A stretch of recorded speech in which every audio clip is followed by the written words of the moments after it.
Live. It's just counting down.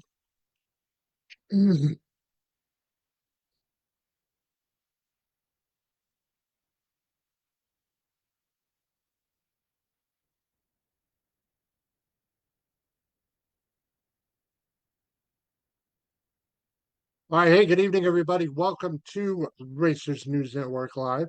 We have a couple of guests joining us tonight.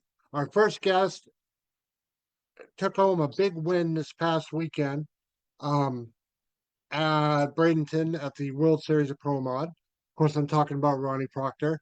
And joining us in a little while, he's starting his world tour. Of course, I'm talking about the one and only owner of the world's fastest stalker at 300 miles an hour. Most people understand the joke behind that. If you don't, we'll explain it to you.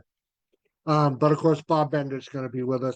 But kicking things off is going to be our buddy, the Mustang racing, top sportsman driving guy who won a little bit of money this past weekend for the wife to do some work on the house. I'm sure, right, Ronnie? That's a fact. That's a fact. That's a fact. Already spent. Already spent. All right. So, like I said, Ronnie Proctor is going to be with us for a few minutes. So, how's things, Ronnie? It's been a few months since we've spoken. Yes, things are fantastic. Health is good. Uh, we've been down here in Florida for this is the starting our third week, and I don't know how that happens.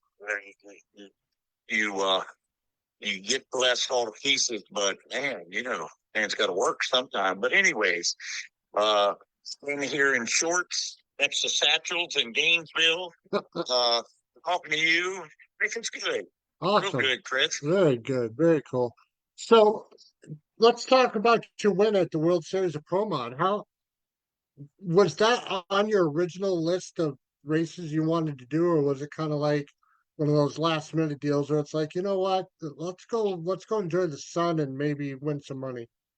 Nope. It was definitely on my list to do because we ran it last year, that invitational last year, and was blessed enough to get in the final with a good friend of ours, Timmy Monar, and Ricky.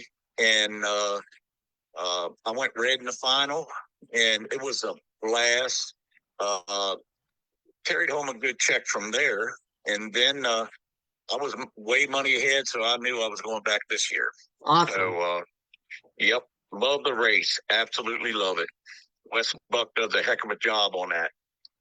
Now, what was the car count like for for your class in particular? Obviously, top sportsman. Yep. Well, last year they did an invitational, and I think we had 38 or 39 cars. This year he opened it up to anybody can enter, first come, first serve, and was taking 40 cars and only wound up with 33. So that was a little disappointing. So we had 33 cars. Very cool. Now, Yep. let's go through your rounds a little bit. Tell me about the first round that who you had and how everything went with that.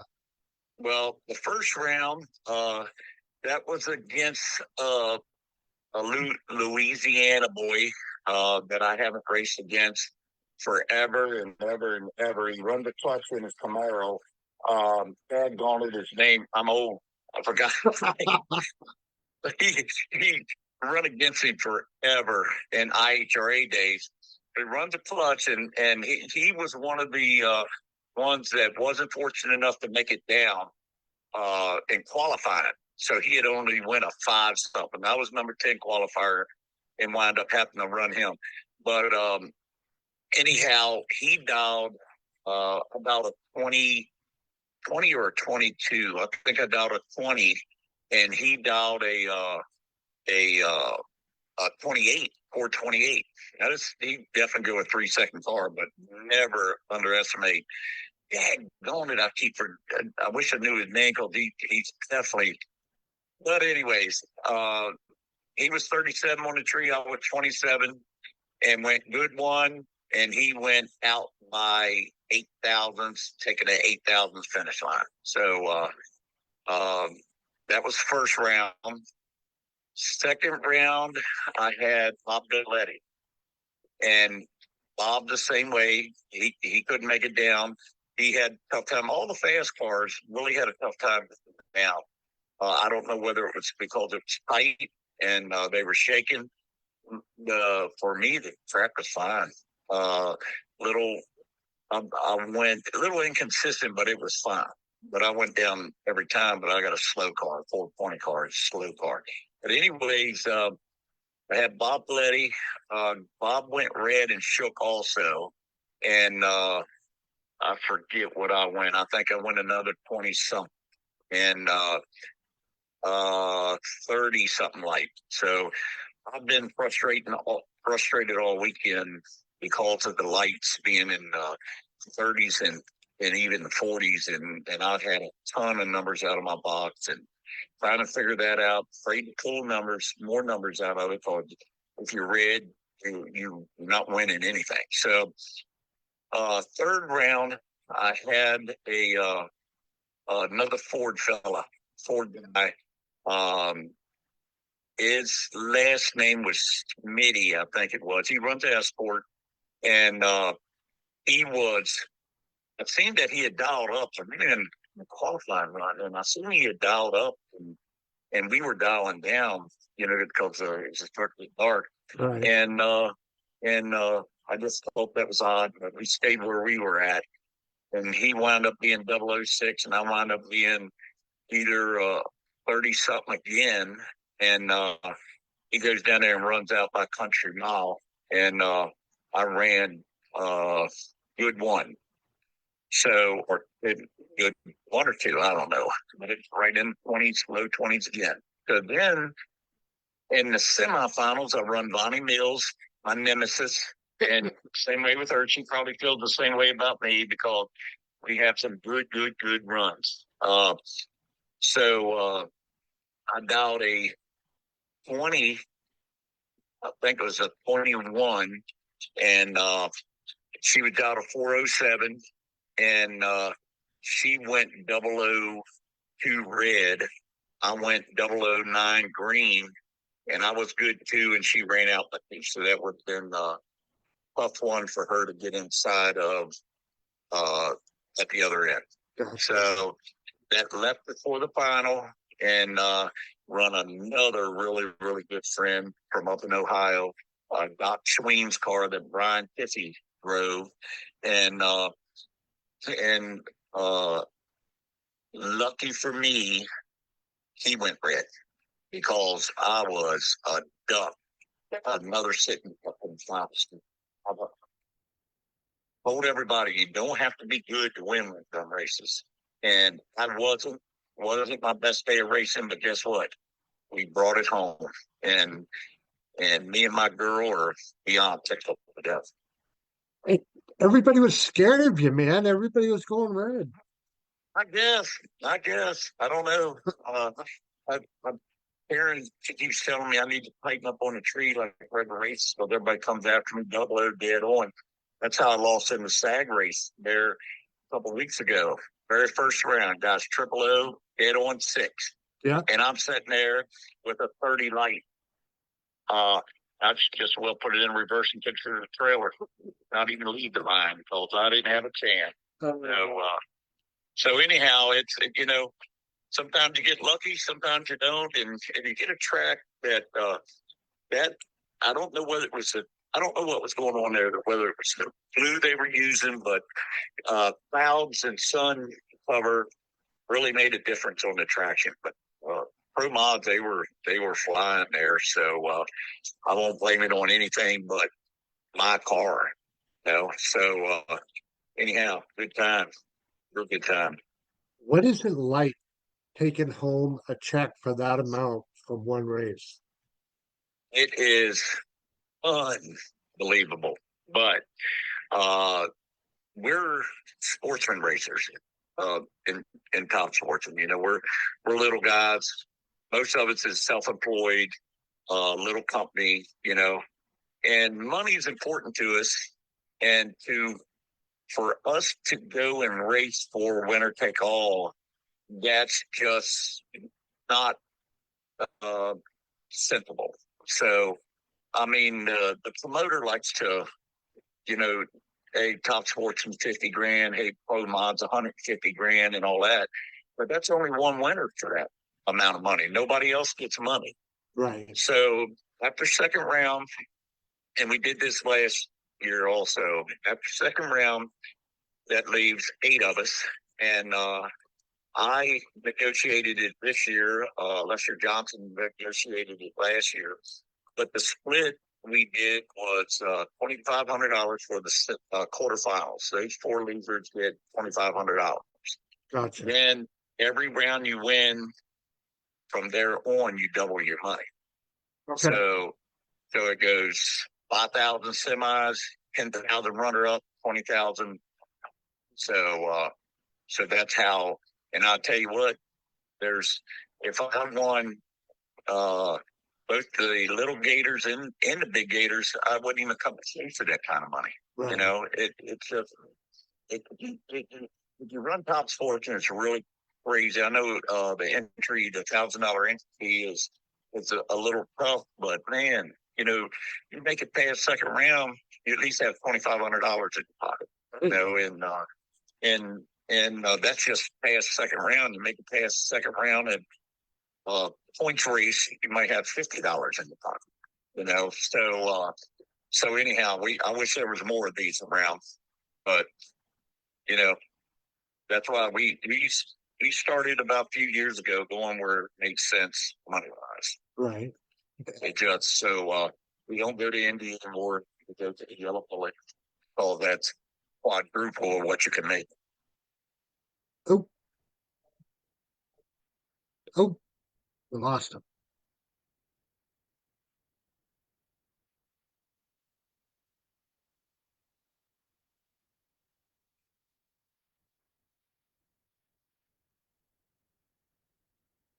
Still there, Ronnie?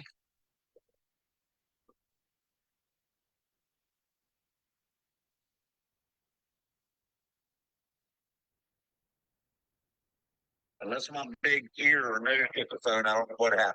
Oh, it's all right. We got you back. Yeah.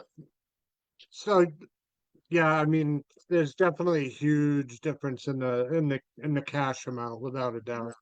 I said, you know, that's most I ever won at one race. Uh, you know, at one time that was, hey, me and my girl, we love what we're doing. If you see a couple of them pictures we're together, you know, there ain't no bigger smiles than what we have, and no more joy than what we have, because we're absolutely so blessed to be able to do this that we love at this stage of our life. Right. You know, so, and I'm telling you, if you're young to have a drive like that, I don't have the drive I used to racing, but we love it, me and my girl, and we hope to stay young forever. So, Very cool. so anyways, that's another feather, and I I figured my feathers were about done, and here we are. You know. Very cool. Well, listen, congratulations. And it was awesome to talk to you again. And hopefully we'll get the chance to talk to you more throughout the year. Absolutely, and thank you so much for having me on. And hope I didn't ramble on too long, too much. You are always fun to talk to, Ronnie. Well, No doubt about it, my friend. well, I appreciate it, Chris. I sound like a bimbo to me, but you know, hey, whatever. All All right, right, buddy. Chris. I thank you so much. You got it, my friend. We'll talk to you soon. Sounds good. All right. Ronnie Proctor, everybody, our winner from this past weekend in Top Sportsman at Bradenton. All right. So now he's got to get a hold of Bob. All right, Ronnie, you have a good night, my man.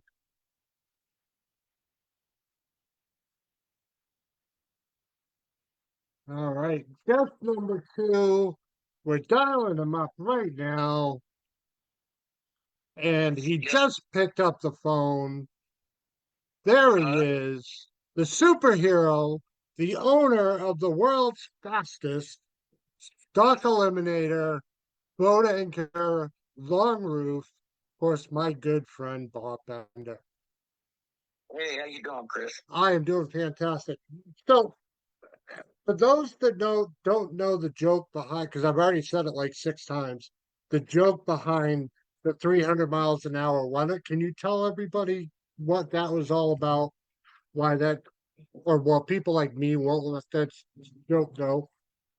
Well, we were at Virginia Motorsports Park, and Carl, the starter, his son had passed away, and they had asked me to do a memorial run for his son, and we had an invocation and everything, and so on. And I staged up, and you just take a slow roll down in honor of that person.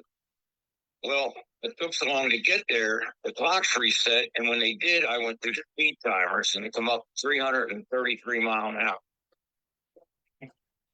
hour.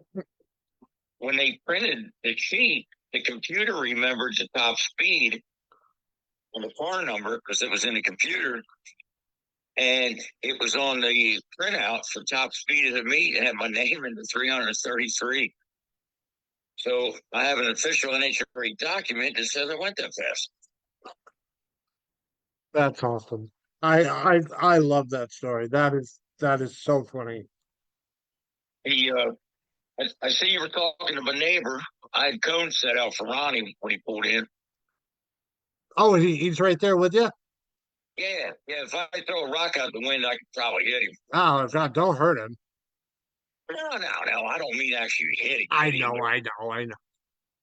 He's a good guy. He's all right. He Yeah, doesn't but go that fast though. He doesn't go as fast as you do. no, but that's what he got afford. Ah, I knew that was going to be part of that joke. Now, him and his wife are two of the nicest people you will ever meet on a plane. Yeah, definitely, without a doubt. I relish the day that I actually get to see him and Karen in person. So, Well, they are super, super nice, and I'll tell you what, uh, you couldn't ask for two nicer people to talk to, or be neighbors. well, hopefully, if we end up finding a house that we like in Virginia, we'll be able to make that happen. Oh, that's cool beans then. Yep, without a doubt. So, how have you been, my good man? Well, I haven't been me for a while, but because of losing the missus, and I'm finally starting to get comfortable again in the car and going places, And this year, I had the craziest ever in class. I got into that stupid combo, and I had to spot three people. I don't spot three people in the 60 years I've been racing. Oh man. And now, yeah, you got to in the final, man. You in the taxi, right? Yeah, my buddy McNeil, man, I can tell you, he's a nice man, and he has a lot of fun. And as you know, I try to have fun too. And it's it's a humbling sport sometimes, but we were at the finish line. We were side by side, and I actually really thought I was looking for my light to pop on, and it didn't. Okay.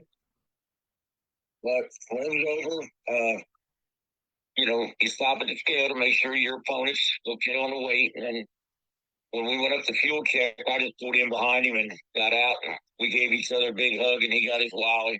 I tried to steal it from him. So who runs faster, him or you? Well, indexically speaking, right now he's a little faster under the index than I am, and that's why he won. Now, what I know you can kind of juggle your car around a little bit. What were you running this weekend? The quickest I went was I think it was 87 under. Okay. And I think he ran on that run. He went 9. 920 or something like that. Okay. I had a little better light. I was 40, he was 60.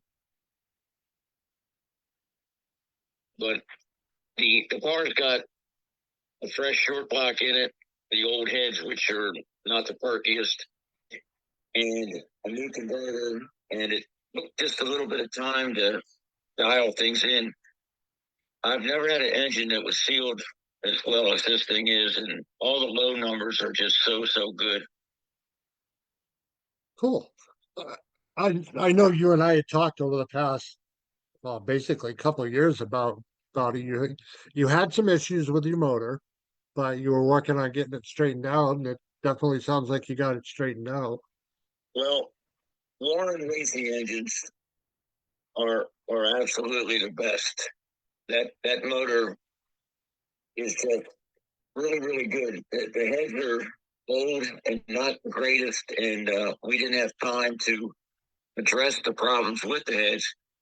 But even with the issues with them, the thing is it's phenomenal. It's running quite well considering. Okay.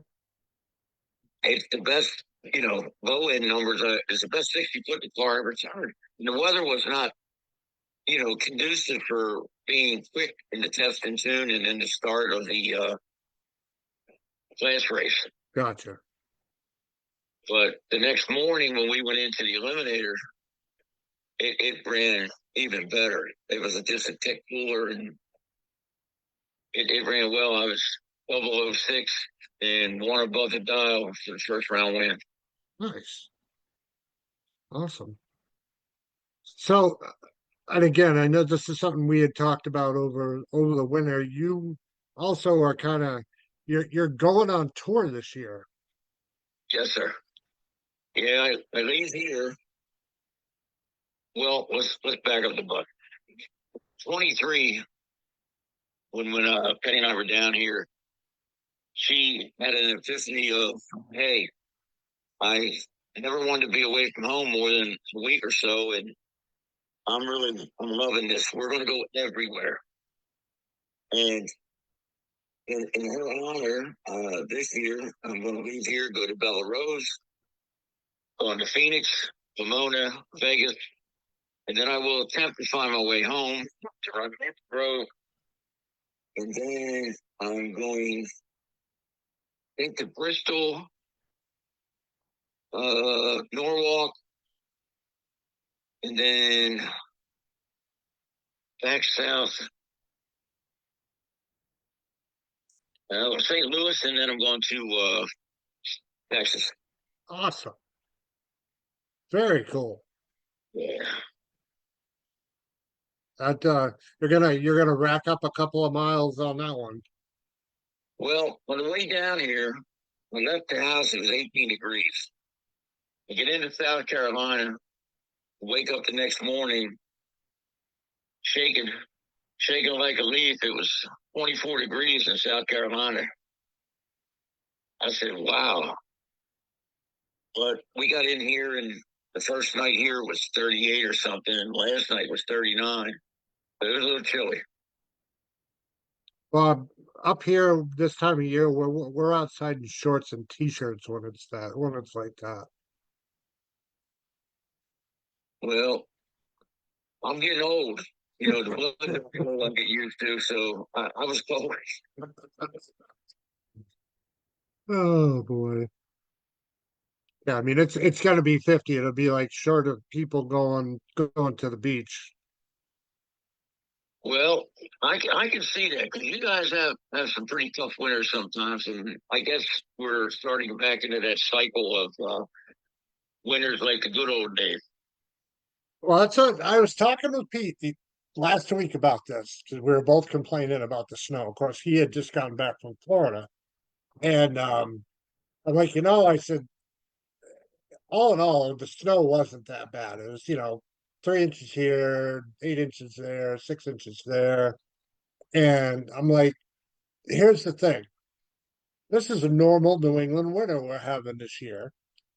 But we've been so spoiled for the last 5, 6, 7 years. getting basically next to nothing, that it's like, what the hell are we doing? This is a lot of snow. You know what I mean? And when in reality it isn't. Well, in high school, I studied the weather and was actually the high school weatherman guide. And weather goes in patterns. Sometimes it goes in 10-year cycles, 12-year cycles, and sometimes 6 to 8 year cycles. And you know, we had some pretty tough winters there way back when. And if you look, some most of the stations will say, back in 1840 it was this and that, and today it's this. And it just goes in cycles, and people panic like, with the world's going to be so hot, we're all going to burn to death in a week, and Right. all we're going to freeze to death in 2 weeks. Everything affects the weather, and there's El Ninos and all that kind of craziness out west. You know, when you get that Arctic blast from Canada, it's cold. It's going to stay cold. Oh yeah, without a doubt. I mean, I remember hearing growing up that the Northeast and the South were going to switch. We were going to become hot and humid all year round, and they were going to get cold and snow. How'd that work out? It sucks because I'd rather have the hot and humid. Hey, I got a question for you. Sure.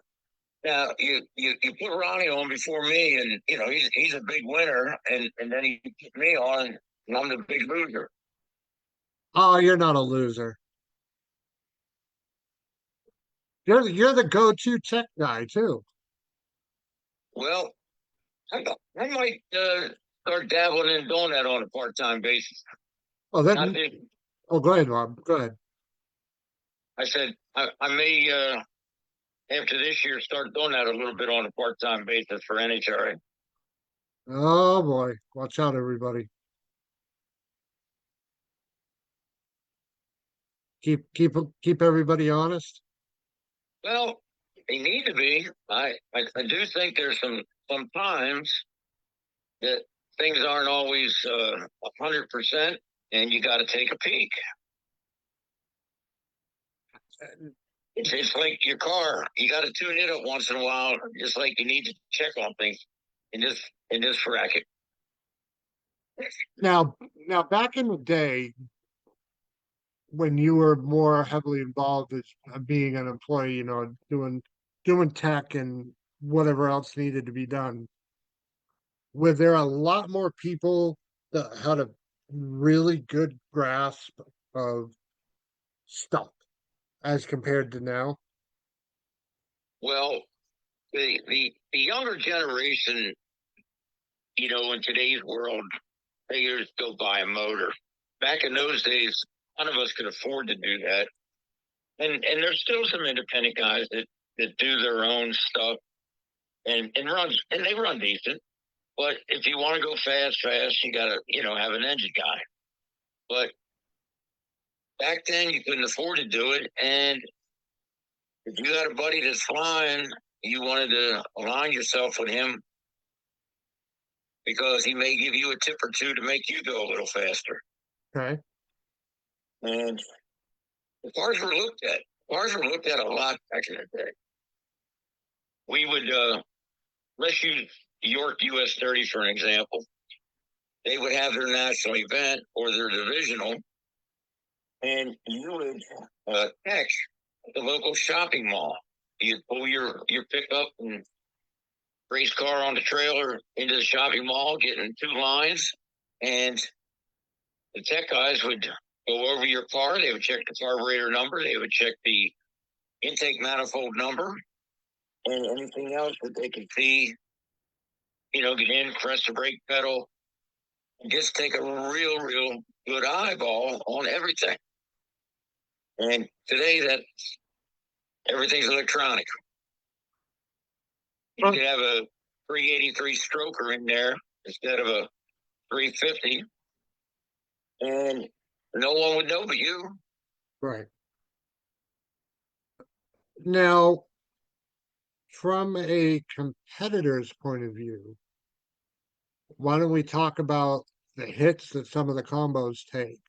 And also, as a former tech man, obviously there was a pretty big hit handed out in the past week. Well, let's go back to the fall and the horsepowers. Okay. There was one combination, the 396, 3 1/4. That thing was saved by all the guys forever. And then, you got a handful that were fine. So that moved the average up and got them on track to get horsepower. But my whole thing about this is you own the car, you go as fast as you want. But if my car is the car that's going fast, then my car needs to come apart to make sure it is legal by the rule book, so that when the horsepower comes, everyone knows that your stuff's right. But they handed out a lot of horsepowers in the fall, and not one of those vehicles, to my knowledge, came apart. They just went from average only, and none of them took a look. The the one we're talking about in Orlando uh, was a 350, 255, just like mine, in a Camaro, and it triggered the 130. Well, I don't know, and this is rumor, totally rumor. None of this is fact because I wasn't there, so I don't know facts. But I guess the car owner stopped at the scale like we always do, and went back to his pit, looked at his time card, and went, "Oh crap!" And then he was summoned back up, and I had heard he was DQ'd for fuel, which in the early spring races that sometimes happens. Okay. But I believe the rumor states that he was DQ'd at that point, and that was put to bed. Well, lo and behold, I guess Monday or Tuesday, NHRA said, "Well, it doesn't matter. It doesn't matter that the car didn't come apart, as the rule book states, and it didn't pass fuel check, but he did it, so we're giving the horsepower." So there's a lot of things that are just way out of whack and need to be addressed. Gotcha. And there again, like I say, I don't know any of that to be fact. And my disclaimer is I'm just going by rumor. Right. Do you think part of the problem in that, like you said, you don't have any facts, it's just strictly, it's pit gossip, is that they're not very transparent about stuff, or they need to be more transparent about stuff? Well, NHRA in general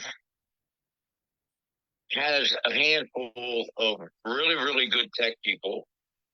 Like at Maple Grove, for example, the national event, they took randomly 5 cars going over the scale and stock and super stock, sealed the carburetors, and said at the end of the day, bring it back to the barn. And they checked them. Now it doesn't sound like much, but you know what? That's a hell of a good start. Okay. And I personally, if you don't want to be evasive, even though it's a stock or super stock car, roll the camshaft. Very simple, very easy. All you got to do is pull the valve cover. And why not, when you're rolling the camshaft, you get done with that, take an intake and exhaust off the same cylinder and put the pump in it and pump it up and PG it and see what the cubic inch is. Okay. Those two things are very, very, easy, quick. You don't have to pull the cylinder head. You don't have to pull the intake. You pull the valve cover, and you're dead in one cylinder. Okay. Very So simple. the obvious question I mean, I am not a motor guy. Don't claim to be. Don't think I am. Nothing. The obvious question is, why aren't they doing it?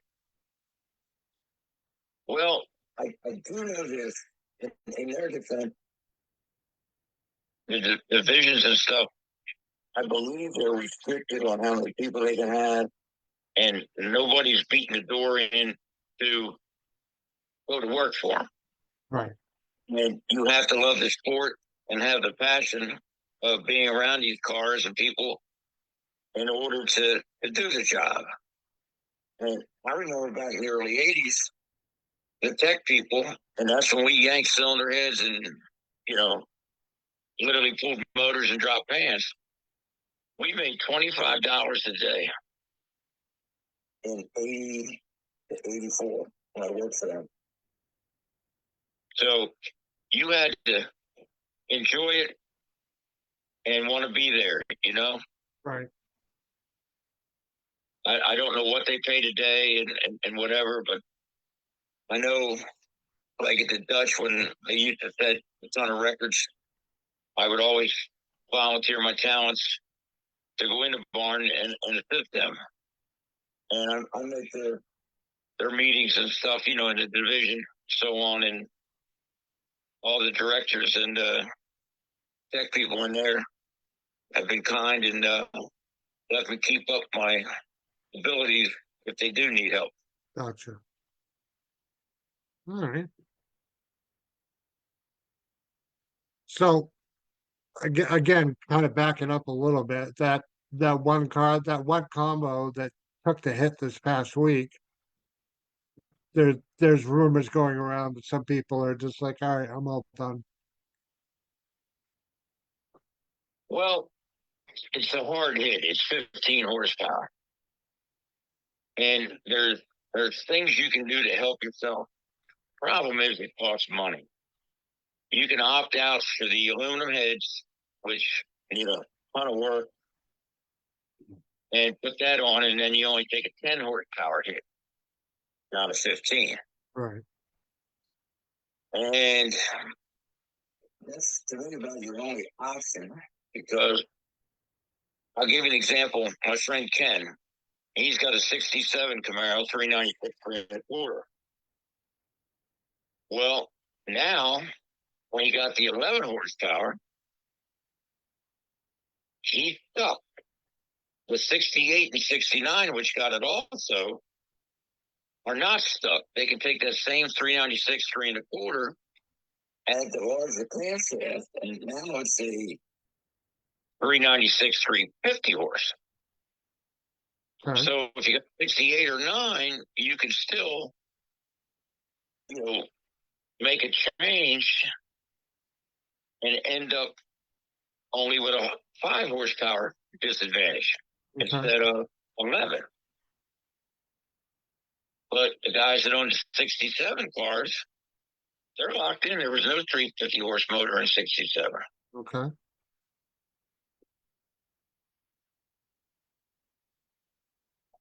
But it remains to be seen what happens in the future and so on. I mean, I don't know. I'm blessed. I've got a weird car, and that weird car is one of a kind. And I only have myself to worry about messing up. Right. NHRA, I think it was 2 years, maybe 3. They dropped the mindset rule, which was if more than half the field was 85 or more under, those runs didn't count against your index because of the weather. Like one year in Dinwiddie, I had the car set up to go like 8 under, and it went 95 under because the weather was just great, and we had a 10-mile-an-hour tailwind.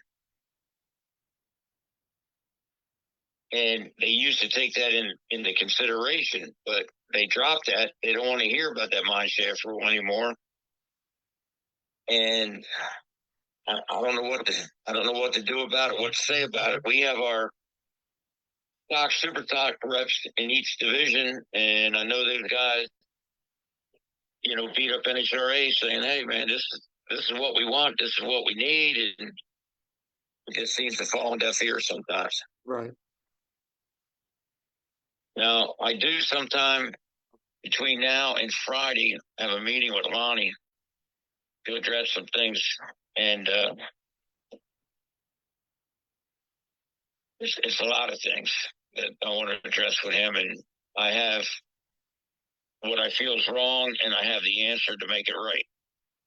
So we'll sit down and chat, and see how it goes. He's smart, he's understanding, and he knows what's going on. Is he receptive to it? Yes. That's huge then. He's very receptive. No one's receptive to somebody that's coming in constantly complaining. Right. But if you go in there and say, "Hey, listen, here's the problem, and here's the answer I have to fix that problem," Right. then you sit there and you go, "Well, that's either a real good way to fix it or a really bad way to fix it. Maybe if we meet in the middle, we can do this." And that's how things, start. But just to be negative and go in there and just start, running off Scream, right, screaming and hollering and swearing and whatever else. Yeah.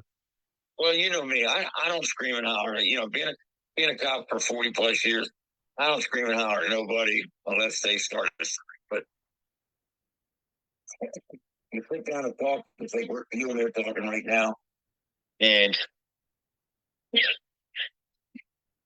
that's how you get things done. You got to sit, talk, negotiate, and see what's best for each party. And you can't have your own personal agenda going in there.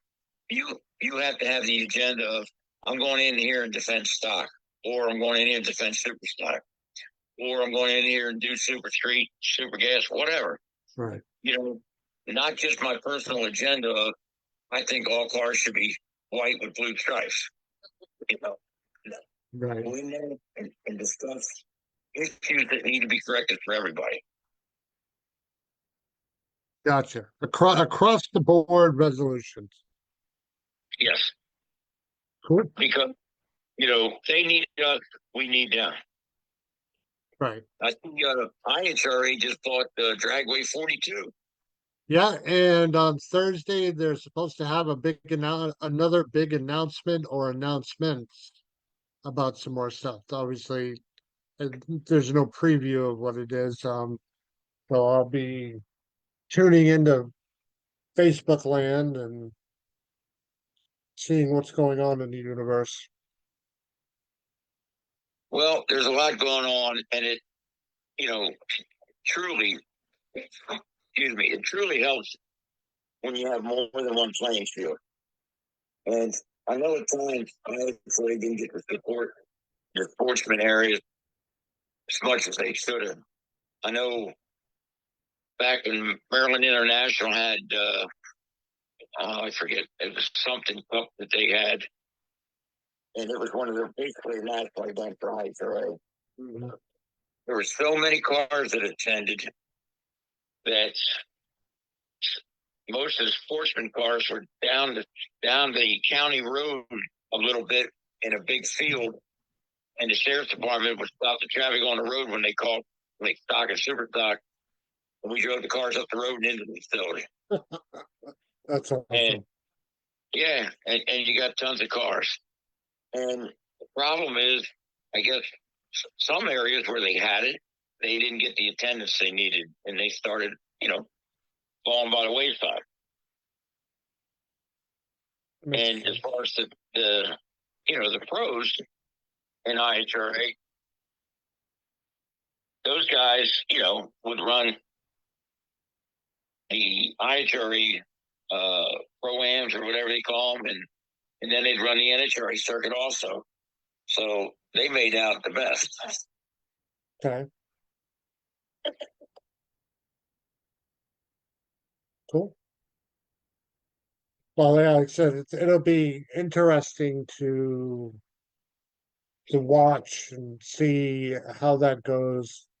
I will admit I was really surprised to see Alan Reinhart.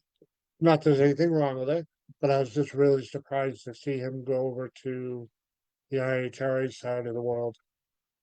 Well, I think, you know, I spoke to Alan and I speak to Costello and we text and so on. I don't honestly know. Alan's a very, private person. And I don't know if, negotiations for his new contract didn't go well or he was just tired and wanted a new avenue. I haven't been able to, I seen the PRI, but that was before the announcement of him leaving and so on. And, you know, he sorely missed here in the last week of the Baby Gators. It was a little bit crazy with when they called the categories and stuff, and everything was upside down, and he was missed, and I mean really missed. Gotcha. All right. Well, let's look ahead then. My understanding is there's a chance of some weather for this weekend. Florida, not a surprise. Well, the forecast is like the wheel at the county fair, and last week there was no rain, and then this week it started on Saturday and Sunday, and yesterday it said it was like 60 or 50% chance on Saturday and 90 on Sunday. And I just looked before I called in. I think Saturday's down to 24 now, and Sunday is passing thunderstorms. Well, I mean, like I said, it's Florida, so it's going to change every 5 minutes, if not even faster than that. Now I'm here. I mean, they're allowing people to pull out until tomorrow, I think, and you know, I'm leaving after here. Leaving to go to Colorado. So, Gotcha. Well, very cool. I hope you have a ton of fun being out there racing. Now, a lot of these tracks that you've never been to, also, right? right. I've never been to no travel and never went to Pomona when I was a young man. Raced, just popped in to visit, went up the stands, and never been to Phoenix, never been to Vegas. Gotcha. So it's all new for me. Well, again, my man, I hope you have a hell of a good time out there. Well, I'll figure, nothing else, I'll get in any trouble. I'll call you for bail money. There you go. We'll help you out. We'll start a fundraiser for your bail money. Yeah, we'll do a bill for you. Yeah. How about it? Yeah. All right. Well, listen, have a good time. Enjoy yourself. Take some hands, meet some people, kiss some babies, and just have a great time, man. Enjoy being on the road. Well, Chris, I'm truly going to try my best. Try my best to win. And it was really cool being on. It kind of reminds me back in the old days of being on. Back before you had to give me that phone call, that inspiring phone call. Gotcha. Gotcha, man. So thank you again for having me on. And if you ever need anything, you got my number. Oh, I know how to get you, whether you like it or not. All right. All right, buddy. Have a great night. Get some sleep, and best of luck this coming weekend at the Gator Nationals. All right, sir. Thank you very much. You're very welcome, Bob. All right. Bye. All right, everybody. Our second guest for this evening, the one and only Bob Bender. Like I said, he's on the world tour. Um, things that he's been wanting to do. And I'm very happy that he got the chance to get out there and get it done. Um, Ronnie Proctor, again, awesome job. And at the World Series of Pro Mod, winning top sportsman, runner up last year at the same race in top sportsman. Congratulations to you. And best of luck to everybody this coming weekend that's going to be running at the Gators and all the races after that. We will be back next week. Let me just double check my calendar.